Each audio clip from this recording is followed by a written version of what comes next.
할렐루야. 우리 옆사람과 한 주간 보고 싶었습니다. 그렇게 한번 인사합시다. 한 주간 보고 싶었습니다. 지난주 성경 암송 구절이 어디였죠? 사도행전 6장 3절이었습니다. 형제들아, 누구 가운데서 너희 가운데에서 무엇이 충만한 사람? 성령과 지혜가 충만한 사람, 충만하여 칭찬받는 사람 몇 명을 택하라? 7을 택하라. 우리 다 같이 한번 쭉 한번 암송해 봅시다. 시작. 형제들아, 성령과 지혜가 충만하여 칭찬받는 사람 7을 택하라. 우리 이 남전도 회원님들이 정말 고운 목소리로 이렇게 찬양을 하셨습니다. 은혜를 많이 받았습니다. 감사합니다. 우리 이 남전도의 회원님들만 힘찬 목소리로 우리 한번 암송해 보겠습니다. 요한복음 6장 3절 시작.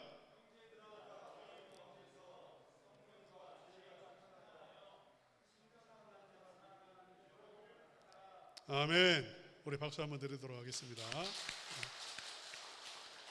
우리 성도님들, 성령과 지혜가 충만해서 하나님이 선택하는 사람, 칭찬받는 또 우리 성도님들 되시기를 주님의 이름으로 축복합니다. 오늘은 종려주일로 지킵니다. 종려주일, 종려나무와 연관이 있습니다. 우리가 좀 생소하잖아요. 종려주일이 뭘까? 종려주일은 종려나무와 연관이 있어요. 우리 종려나무 한번 띄워주시기 바랍니다. 종려나무는 여러분 이렇게 보시는 대로 어떤 나무와 비슷하게 생겼습니까? 야자나무와 비슷하게 생겼죠. 야자나무 비슷하게 생겼습니다. 잎사귀가 붙였고 이렇게 침엽소리처럼 한데 침엽소보다는 조금 넓은 그러한 가지죠. 이 종려나무는 이스라엘 백성들에게 있어서는 태극기와 같습니다. 무엇과 같다고요? 우리로 하면 태극기와 같은 그러한 나무예요. 태극기에도 다 그 의미가 들어 있습니다. 이렇게 빨간색과 파란색도 의미가 있고요. 그 다음에 건곤 감리 다 이렇게 의미를 담고 이렇게 선을 이렇게 만들어 놨어요.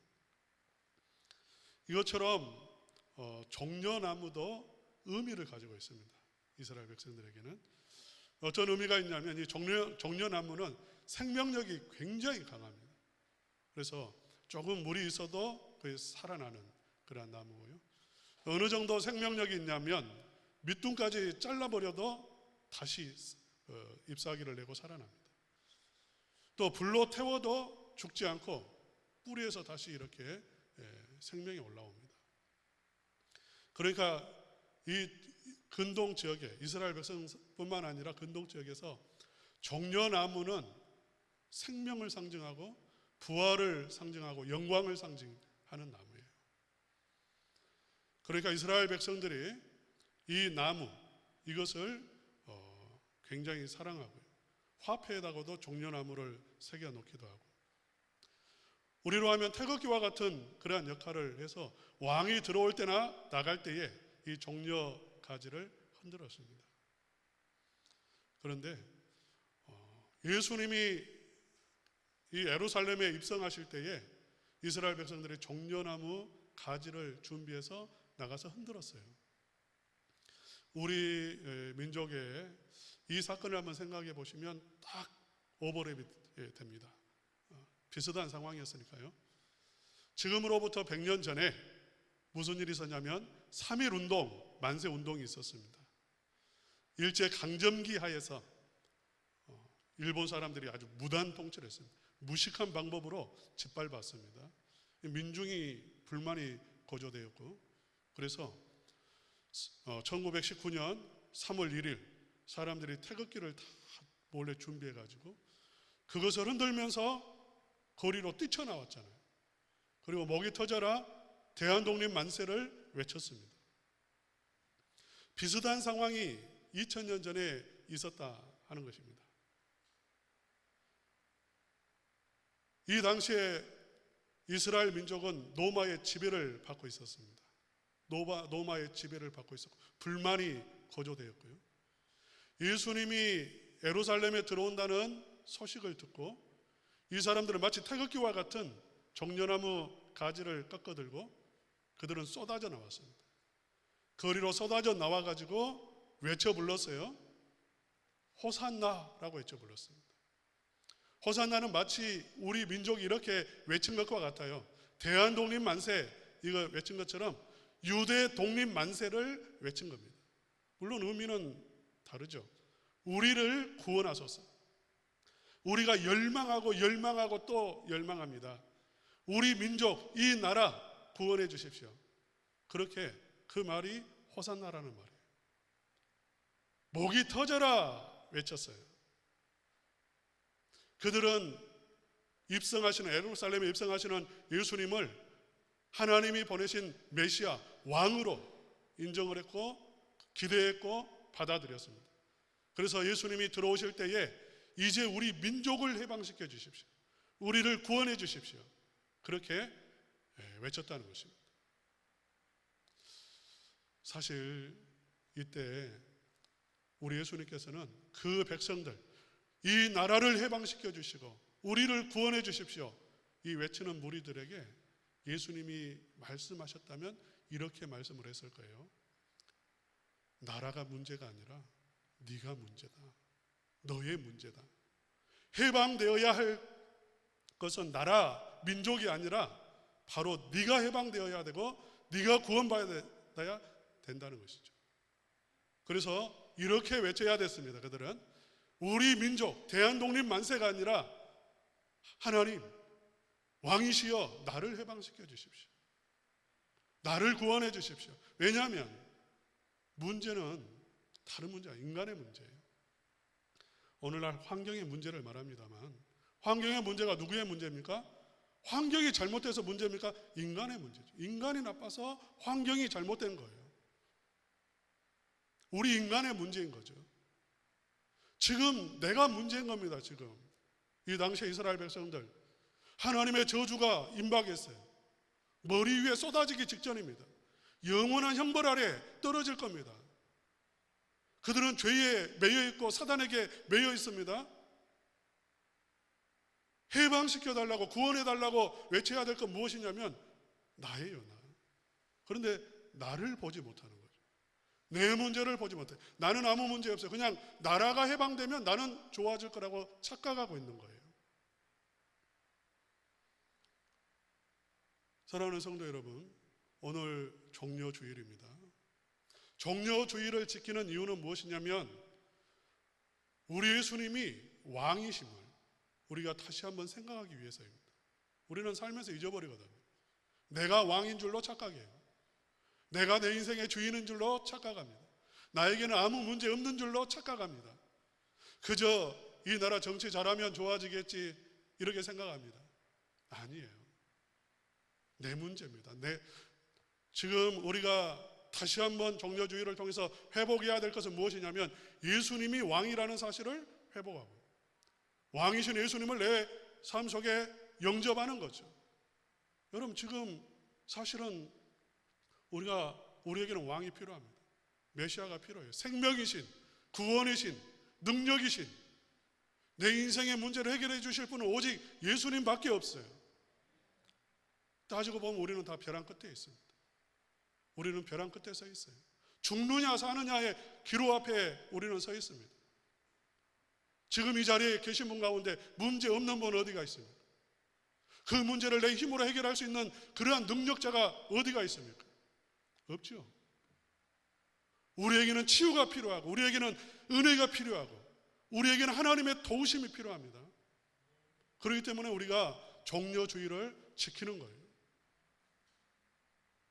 이스라엘 백성들은 예수님이 들어오실 때에 얼마나 기대했으면 그들이 거리에 뛰쳐나갔겠습니까? 그런 소문을 들었어요. 눈으로 보기도 했습니다. 죽은 자가 일어나는 것을 눈으로 보았습니다. 그리고 그 소문이 퍼져나갔습니다. 맹인이 눈을 뜨는 것을 눈으로 보았고 소문으로도 들었습니다. 신통력이 있다는 거죠. 신통력. 하나님이 보내신 사람이 맞고 이 정도의 능력이면 우리를 구원하실 수 있겠다. 그러한 기대감을 갖고 그들은 종려나무를 가지고 꺾어서 승리를 상징하는 그 종려나무를 가지고 뛰쳐나왔습니다. 로마 군인들이 얼마나 살벌하게 눈을 부릅뜨고 있겠습니까? 예수님과 접촉하면 불량선인이 되는 것입니다. 불량한 사람이 되는 거예요. 이 당시에. 그것을 개의치 않고 뛰쳐나왔다면 그만큼 기대가 컸던 거예요. 그런데 막상 눈앞에 나타난 예수님, 소문으로 듣고 그렇게 신통력이 있었던 예수님의 모습은 초라하기 그지없었습니다. 우리 한번 성경 말씀, 우리 1절 말씀 한번 읽어봅시다. 12절 말씀 다 같이 읽겠습니다. 시작. 예수께서 예루살렘으로 오신다는 것을 듣고 13절입니다. 종려나무 가지를 가지고 맞으러 나가 외치되 호산나 찬송하리로다 주의 이름으로 오시는 이 곧 이스라엘의 왕이시여 하더라. 예, 여기까지는 제가 말씀을 드렸고요. 14절 말씀입니다. 다 같이 읽겠습니다. 시작. 예수는 한 어린 나귀를 보고 타시니. 이스라엘 백성들이 기대했잖아요. 우리를 구원해 주실, 해방시켜 주실 메시아를 기대했습니다. 왕이심을 그들은 사모하면서 바라봤습니다. 그런데 그 메시아의 모습은 어린 나귀를 타셨다 하는 거죠. 어린 나귀를 타신 왕이었고 메시아였습니다. 사실 예수님에게는 이게 중요한 문제가 아니에요. 예수님은 부활이요 생명입니다. 믿습니까? 예수님은 하나님이십니다. 하나님의 아들이십니다. 죽은 자를 일으키시는 능력이 있으세요. 예수님은 정말 명령 한마디면 하늘에 있는 모든 군대가 쏟아져 내려올 수 있습니다. 이스라엘을 구원하는 것은 아무 문제 없어요. 나귀를 타든지 걸어 들어오든지 소를 타든지 그 문제가 되지 않아요. 그렇지 않습니까? 진짜니까. 예수님은 진짜 하나님의 아들이시니까, 메시아이니까 아무 문제 없어요. 눈에 어떻게 보이든지 상관없습니다. 원래 가짜가 요란해요. 가짜가. 북한의 김정은이가 딱 이렇게 올라오면은요, 여러분은 다 일어서셔야 됩니다. 그리고 적어도 박수를 최소한 5분은 쳐야 돼요. 그것도 그냥 치는 게 아니라 막 함성을 지르면서 박수를 칩니다. 때로는 15분간을 칩니다. 사람이 그 정도 치면 자기 그냥 그 분위기에 착각 현상이 일어나요. 대단한 존재라는 착각이 됩니다. 그래서 눈물을 흘리기까지 합니다. 자기들이 박수를 치고 자기들이 감동을 해요. 그리고 대단하다는 생각을 합니다. 그런데 왜 이런 퍼포먼스를 하겠습니까? 가짜니까요. 김정은에게는 자기 민족, 자기 나라 살릴 힘이 없어요. 통치할 만한 능력이 없어요. 진짜 자기에게 능력이 있다면 박수 칠 필요 없어요. 그냥 나라 살리면 돼요. 그래서 능력이 없어요. 우습게 보이면 안 되는 거죠. 그러니까 그런 퍼포먼스를 행하는 것입니다. 통치자들은 그래요. 히틀러가 정권을 장악을 할 때에, 독일에 나치 정권을 세울 때에 선전선동을 해서 아주 귀재요. 선전선동이에요. 연설을 하면 그 제스처가 정말 마치 요즘 걸그룹 그 댄스 하듯이요. 그냥 그 제스처만 봐도 사람들이 넘어갔어요. 뿐만 아니라 그 뒤에는 태양이 떠오르는 그러한 배경을 만들었어요. 그래서 마치 태양이 떠오르는 것 같은 모습을 연출을 한 겁니다. 이단들도 그렇죠. 가짜니까. 자기에게는 능력이 없어요. 생명의 능력이 없어요. 그렇기 때문에 이단들이 하는 게 뭐냐면 대규모 집회를 많이 합니다. 대규모로 집회를 해서요. 사람들의 눈에 뭔가 있어 보이게 하는 거죠. 집회를 해도 그냥 하는 게 아니죠. 줄을 맞춥니다. 가로 세로 줄 다 맞추고 옷을 흰 옷으로 입어요. 신비감을 자극해요. 이런 일을 행하는 것은 다 연출하는 거예요. 가짜이기 때문에. 우리 예수님은 예루살렘에 들어오실 때에 그런 게 문제가 되지 않죠. 어린 나귀를 타고 들어왔습니다. 그러나 그것을 보는 이스라엘 백성들에게는 정말 실망스럽기 그지없었다는 거죠. 이스라엘 백성들이 그렇게 기대했는데 메시아의 모습은 어린 나귀, 그것도 뭐 큰 나귀도 아니고요. 어린 나귀면 새끼 나귀 아닙니까? 그 나귀를 타고 들어오셨어요. 그 이유가 무엇일까요? 어린 나귀를 타고 들어온 이유는 첫째로 하나님이 보낸 메시아임을 증명하는 것입니다. 우리 한번 다 같이 따라서 합시다. 예수님은 하나님이 보내신 왕이십니다. 하나님이 보내신 왕이십니다. 나귀를 타고 들어온 것은, 어린 나귀를 타고 들어온 것은 예수님은 하나님이 보내신 구원자라는 것을 보여주시기 위함인 거예요. 할렐루야. 우리 스가랴서 9장 9절 말씀 한번 읽어보겠습니다. 다 같이 읽겠습니다. 시작. 시온에 따라 크게 기뻐할지어다.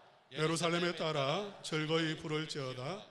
보라, 내 왕이 내게 임하시나니 그는 공의로우시며 구원을 베푸시며 겸손하여서 나귀를 타시니 나귀의 작은 것 곧 나귀 새끼니라. 예수님이 나귀를 타고 예루살렘에 들어가시기 500년 전에 스가랴라고 하는 선지자가 살았습니다. 그 스가랴라고 하는 선지자에게 성령으로 하나님은 메시아의 모습을 보여주셨어요. 나귀를 타고 예루살렘에 들어가시는 메시아의 모습을 보여주셨다는 것입니다.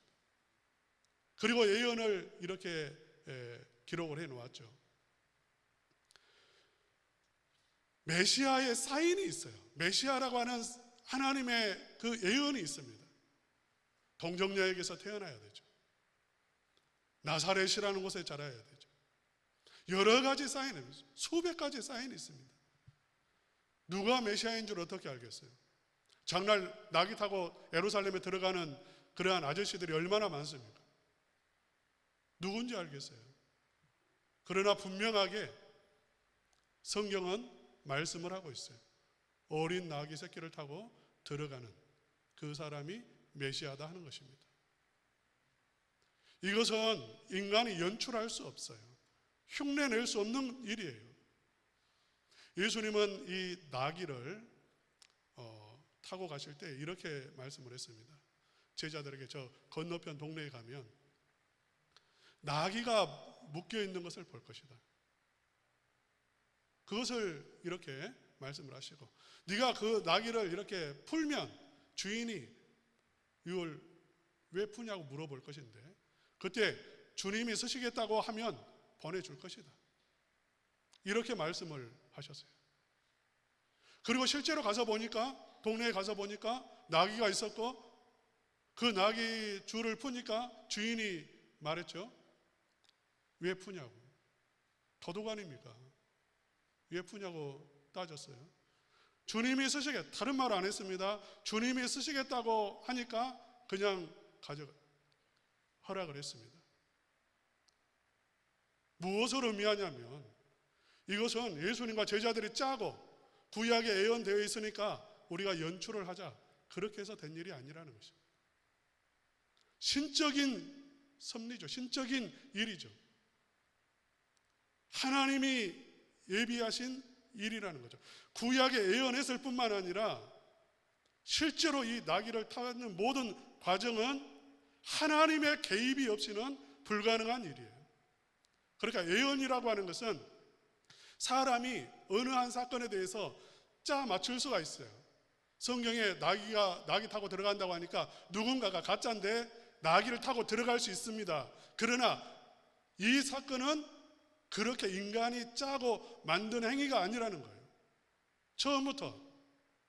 왜 어린 나귀를 타라고 했을까요? 이 어린 나귀는 한 번도 사람이 타보지 않은 나귀입니다. 마가복음에 분명하게 밝히고 있죠. 사람이 타지 않은 나귀예요. 훈련되지도 않은 나귀입니다. 어린 나귀 새끼예요. 나귀를 적어도 사람이 타려면 몇 개월을 훈련을 시켜야 됩니다. 지난번에도 말씀을 드렸습니다. 얼마나 많은 과정이 필요한지. 처음에 그냥 이렇게 나귀는 고집이 세요. 나귀보다 훨씬 부드러운 말도 사람이 처음 올라타면 길길이 날때입니다. 길들여야지 타지 그렇지 않으면 탈 수가 없어요. 하물며 이 나귀를 어떻게 탈 수 있겠어요? 길을 들여야 되죠. 길을 들이려면 처음에 제가 한번 찾아봤어요. 나귀를 키우는 사람 이렇게 그것을 찾아봤더니 이렇게 하더라고요. 처음에는 몇 개월 동안 그냥 끌고 다녀요. 그냥 뺑뺑 돌아요. 운동장을 돌아요. 그 다음에 베개 같은 것, 작은 물체를 등에다 올려놓습니다. 그리고 또 돌아요. 이렇게 몇 개월 한 다음에 그 다음에 안장을 그 다음에 얹습니다. 사람 타는 거 아니에요. 안장을 얹어놓고 그 다음에 돌아요. 만약 처음부터 안장을 얹어버리면 이게 통제가 안 돼요. 그리고 또 훈련을 시켜서 그 다음에 사람이 조심스럽게 올라타서 가만히 있어요. 그렇게 수개월의 과정을 거쳐서 사람이 탈 수가 있는 겁니다. 그런데 예수님은 한 번도 타보지 않은 이 나귀가 딱 예수님의 예언대로 말씀대로 있었고 그것을 주인이 준 것도 신비한데 그 나귀를 예수님이 올라탔는데 그 나귀가 뛰질 않아요. 요동하지 않습니다.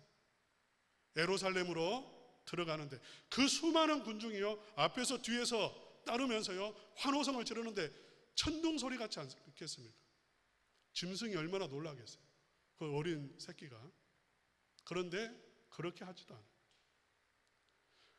어린 나귀 새끼를 타고 왔다 하는 이것은 하나님의 그 예언이 이루어짐과 그 예언을 이루시는 분이 하나님이심을 보여주는 거죠. 그러니까 이 말 못하는 나귀에게 불가항력적인 하나님의 은혜가 임한 겁니다. 역사가 임한 거예요.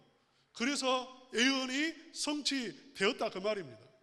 할렐루야. 여러분 사실은 이건 작은 사건이에요. 나귀가 예루살렘으로 예수님을 타고 들어갔다. 이건 놀라운 일은 아니에요. 사실 우리가 볼 때 그럴 수도 있겠다라고 생각을 합니다만은 실제로 이 사건이 이루어지려고 하면 하나님의 개입이 없이는 불가능한 일이에요.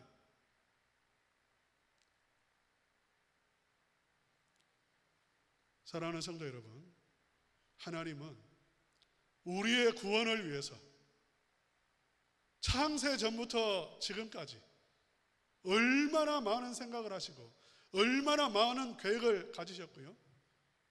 그리고 그것을 이루어 가시는지 알 수가 없습니다.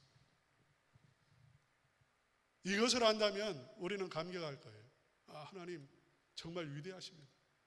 하나님 정말 놀랍습니다. 저는 우리 첨단은과교회 성도님들 보면 놀랍습니다. 지금 코로나 때문에 다른 교회들 보면 최소한 2분의 1 토막, 3분의 1 토막이 났어요. 성도님들이 안 보여요. 사라졌어요. 2분의 1이 출석 성도 2분의 1이 사라졌어요. 물론 비대면으로 드리시는 분이 있지만 3분의 1은 아예 비대면으로 예배 드리지도 않습니다. 놀랍게도 우리 첨단은과교회 성도님들은 많이 나오세요. 그렇게 차이가 없는 것 같아요. 하나님의 불가항력적인 은혜라고 믿습니다.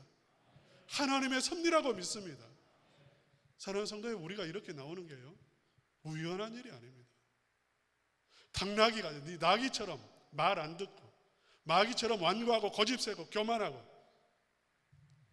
그 나귀에게 불가항력적인 은혜를 임해서 그 하나님의 섭리를 이루어 가시는 것처럼 저와 여러분이 이렇게 찬송할 수 있고 예배의 자리에 나올 수 있는 것은 불가항력적인 예수님의 은혜가 임했고 하나님의 손길이 임했기 때문인 줄로 믿습니다.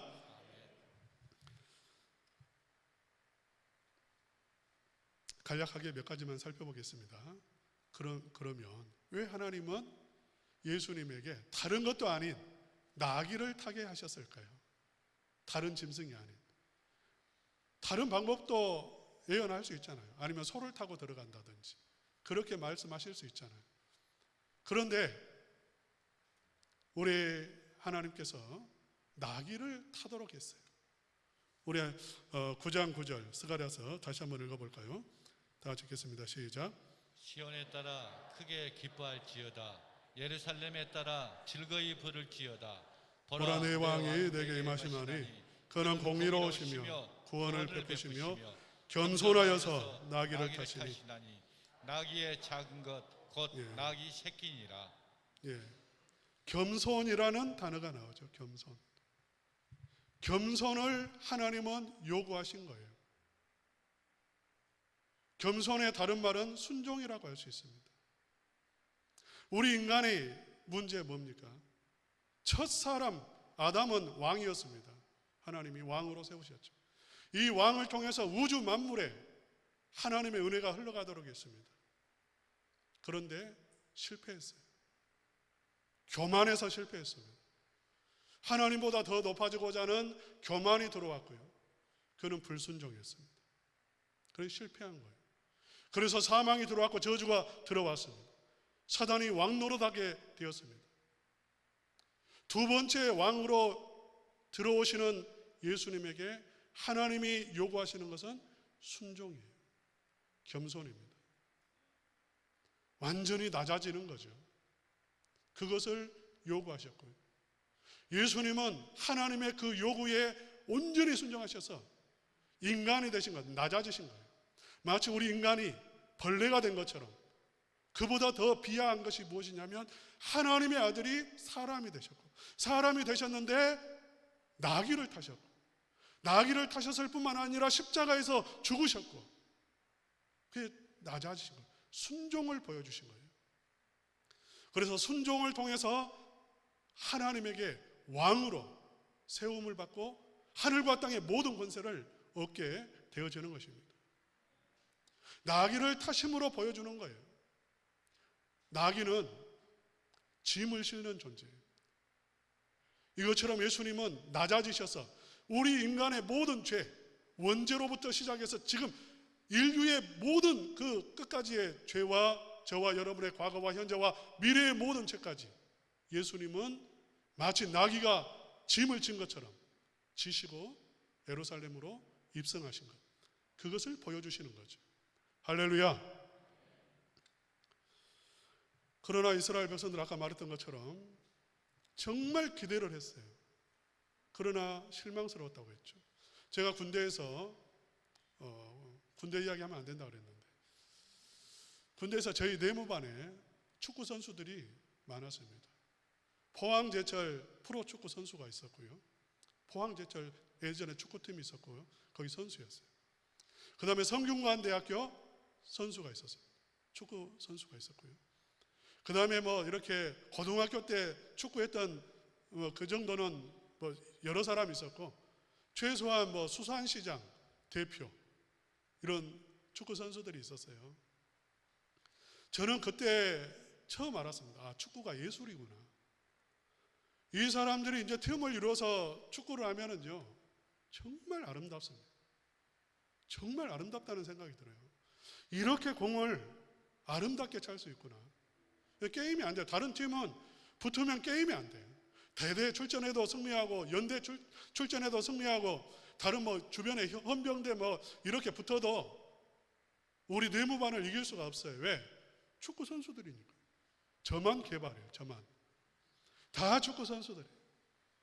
일당백이에요. 한 사람이 그냥 몇 사람 제치는 것은 문제가 아니에요. 이렇게 현란하게 예수님이 드리블을 해서 정말 멋지게 승리할 줄로 알았습니다. 이스라엘 백성들은.